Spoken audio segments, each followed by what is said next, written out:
Welcome back to wagertalk.com. I'm Marco D'Angelo, joined by Brian James, Executive Sports. We're going to discuss bankroll management. Now, you always hear about money management. Money management and bankroll management, they're two different things. And Brian, you believe in the scenarios that what we're trying to do, at Wager Talk.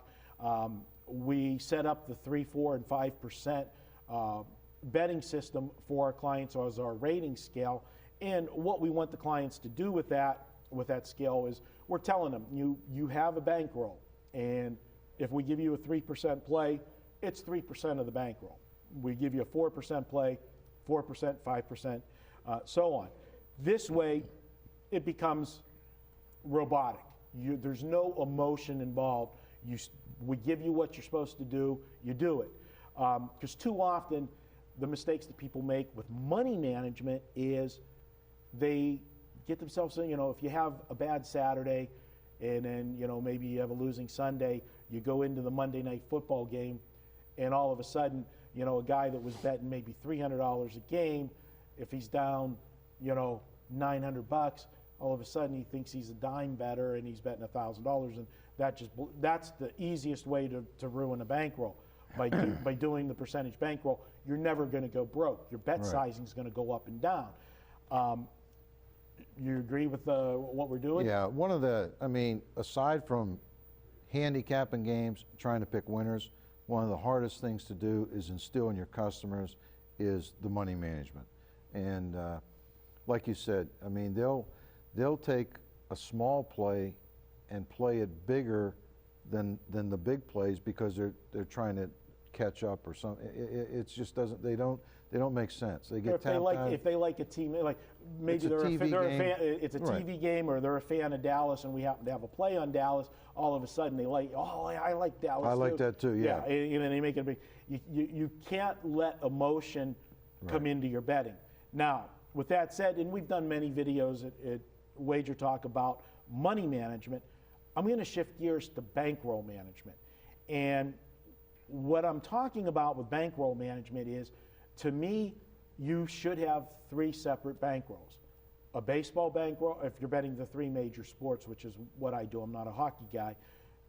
Baseball bankroll, a basketball bankroll, and a football bankroll. And you start each season, you reset it, whatever your number is, you have your number going in. The reason why I don't want customers, or I preach to my customers, I don't want you to just continue to roll your working bankroll from one sport to another. Because hypothetically, let's say we had a good football season, which we did this past year. And the football season, you started with a $10,000 bankroll. Say at the end of the year, you doubled your bankroll. Now your bankroll's at $20,000. At the beginning of the season, a 3% play was a $300 bet. At the end of the season, because you had a good season and your bankroll's at 20, that 3% play is now a $600 bet. If you just roll that bankroll over into basketball that comes up next, how do you know your basketball season is going to be successful? You're starting your betting out at a new level, a higher level. It doesn't make sense. Your thoughts?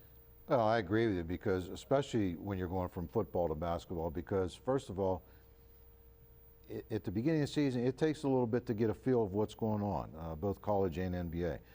It takes a few weeks to get yourself in a little bit of a nice flow. You really don't want your customers playing, a lot of money at the beginning based on what you did in football, because you're starting out fresh in a new sport. That should be another bank account over here somewhere, and that's what you start from. That's what you work from.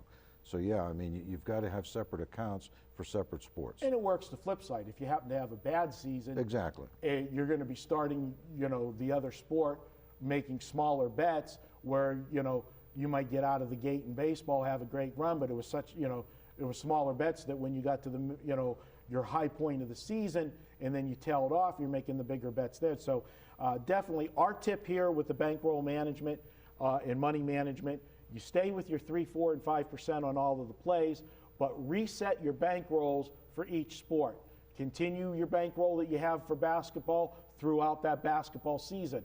As we're about to approach baseball season starting, move to the new bankroll, reset your bankroll, have a separate bankroll, whatever that amount may be, and then you play it. And remember, if you're playing percentage of bankroll, you're never, ever going to go bankrupt. If you have that bankroll, your wagers may keep getting smaller if you're on a losing streak, but you're not going to roll through that entire bankroll. And on the same token, it's giving you proper money management. It's pulling the brakes, pulling the reins in on you when you're losing, but when you're winning and your bankroll's going back up, it's also pressing the issue and making bigger bets. That's our tip for money management and bankroll management. He's Brian James. I'm Marco D'Angelo. Hope you enjoyed this handicapping tip video. We'll be back with more at wagertalk.com.